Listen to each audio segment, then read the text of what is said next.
Welcome back to a bit Gamey and another history ramble. It's an addendum to the one on barbarians because it's something I forgot. Critical factor. What I was saying in the previous one is the this dynamic between barbarian and civilized is one of the main drivers of history for most of history, up until gunpowder really. Where you got civilized states in the bits that can produce enough food to support cities, and generally barbarian herders on the outside who are hostile and raiding them.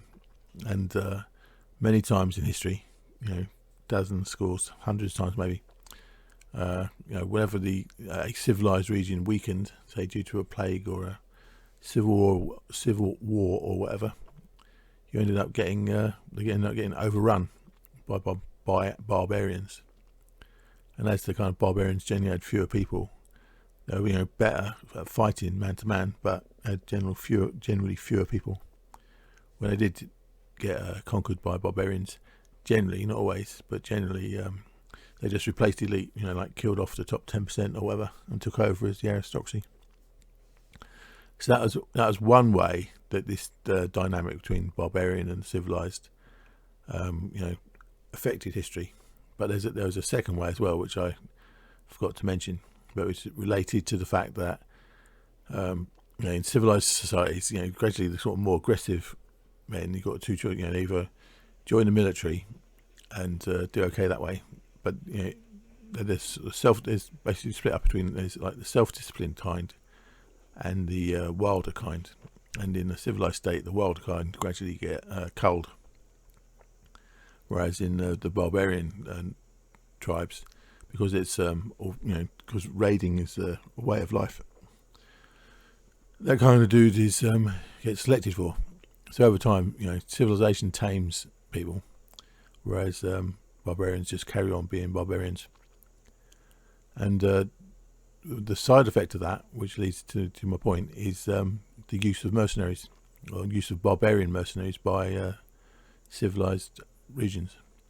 So taking Egypt as an example, ancient Egypt example. You've got Egypt long string down by the along the Nile. You've got Libyans to the west, Nubians to the south. And they so you've got these barbarian, I'm calling them barbarians in the south, but because they're fiercer, they're valued as mercenaries. So, for example, the Medjway, I think was their word for them, Medjway, but who knows what the actual name was. But anyway, so they're basically Nubians from south of Egypt who were used as mercenaries by the Egyptians. And then later on, you get the Sea Peoples. Sea Peoples, I think it's not settled yet where they came from. My personal guess is they you got the steppe barbarians in the steppe regions, sort of north of the Black Sea, and they were pushing down into places what are now Romania and Bulgaria, which originally had quite a high level civilized culture. Various names, Varna, Cucuteni, etc. And so they had the steppe barbarians pushing. When I say steppe barbarians, these are people that eventually became like Cimmerians or Scythians, Scythians or Sarmatians. All these long list of names, because generally what happened, the dominant tribe would get replaced every now and again after wars. So it's generally the same people, just with different names. Well, similar people. But anyway, they were pushing down into the Balkans along the west coast of the Black Sea, and pushing people into the Aegean and Greece. And that's, in my opinion, what Troy was all about. These people basically from here trying to get away from the people up there, trying to get away from the steppe nomads. And I think that's what Troy was all about, was them pushing south into Greece and the Aegean, trying to get away from the steppe barbarians. Anyway, so that's where I think the sea peoples came from. From the Aegean region, possibly people that had been pushed south by the steppe barbarians. Anyway, the point is, after they'd they started moving around and attacking people in the Mediterranean, basically looking for new places to live. I think so. You got into Palestine, into places like Cyprus and Crete, and attacking Egypt. But anyway, they eventually got defeated by the Pharaoh. But then they got recruited as mercenaries as well later. So you can see, because the Egyptians, you got your increasingly civilized population being less good at fighting, apart from a percentage, and recruiting people like this to be their mercenaries. So the Medjway first, sea peoples later, and and the critical point about that is quite often these mercenaries will take over because they're scarier and better at fighting. You get some kind of king or pharaoh or sultan or whatever, we get a load of these guys in as their army, and then at some point they take over. I think something similar happens in the next phase for Egypt, which is the Hittites. Again, there's a debate about where they came from, but if you reading the people who originally in the Hittite region are called Hurrians, and the records that are left kind of implies that the Hittites weren't in charge initially. They were just they were around, and then they took over at some later point. And I personally think they were from the steppe region again. That they were mercenaries that were recruited from north of the Black Sea to what is now Turkey, but was then Anatolia.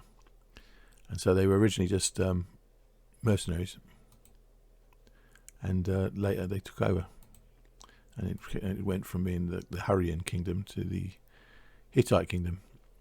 Again, not a mass replacement, just a replacement at the top with these chariot guys.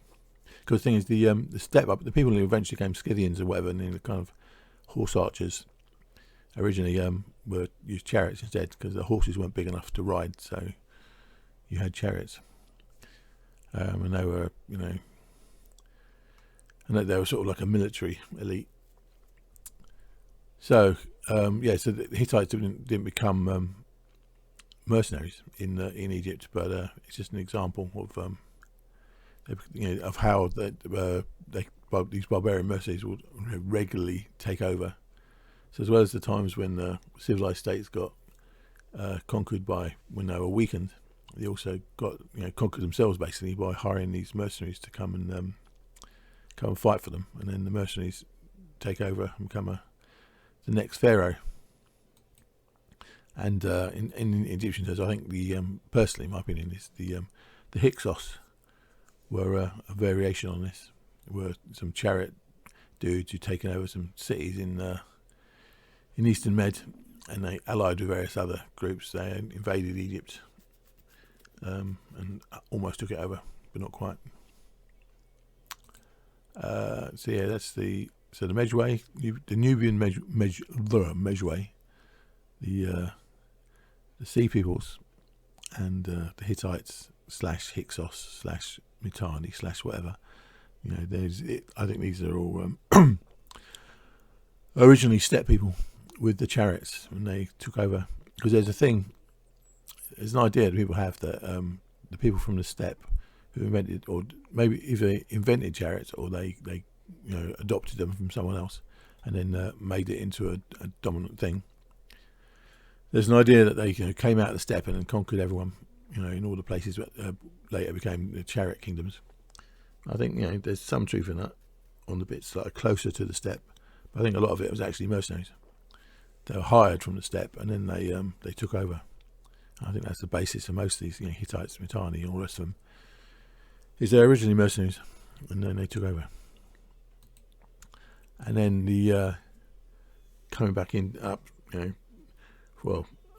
almost modern, there's things like the Mamelukes, who were, and again, originally from the steppe region, or recruited from the steppe region, but took over generally. A lot of the Islamic states had slave soldiers, where you'd get dudes when they're very young, or boys really, like up to about age 5 or whatever, where they say enough so they can forget their family.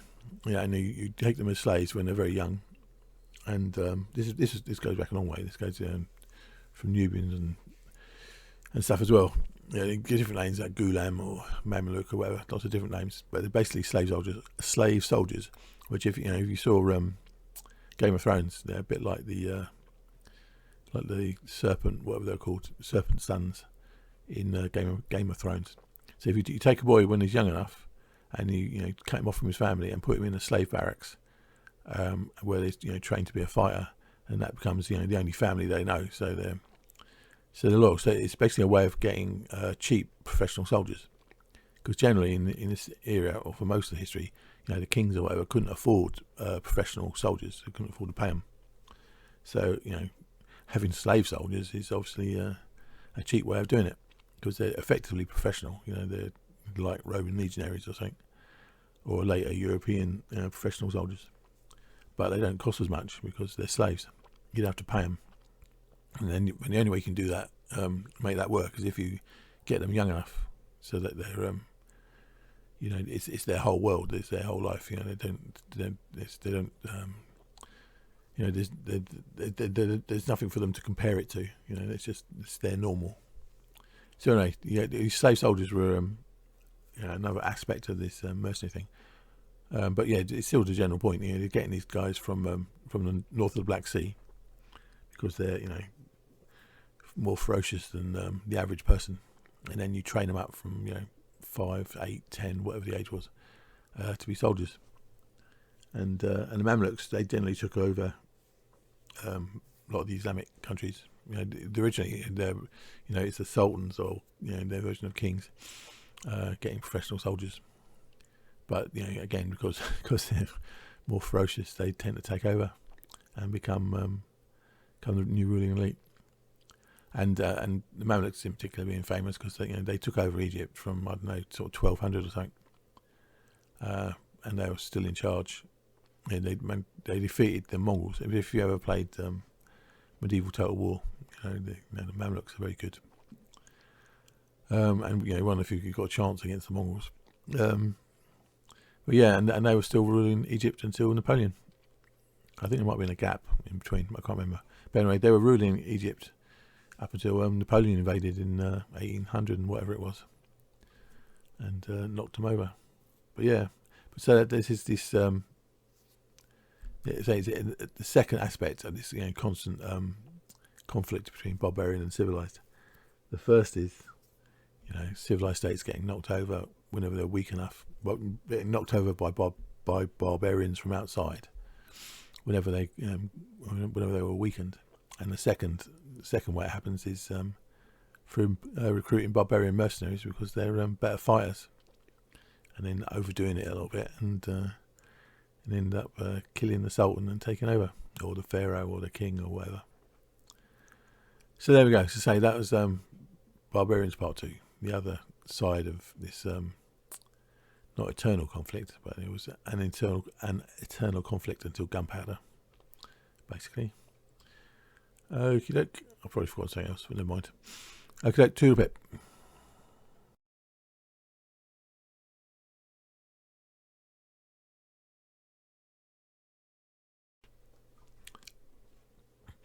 So I did forget one thing. It's not critical to the point, but just general geographic thing.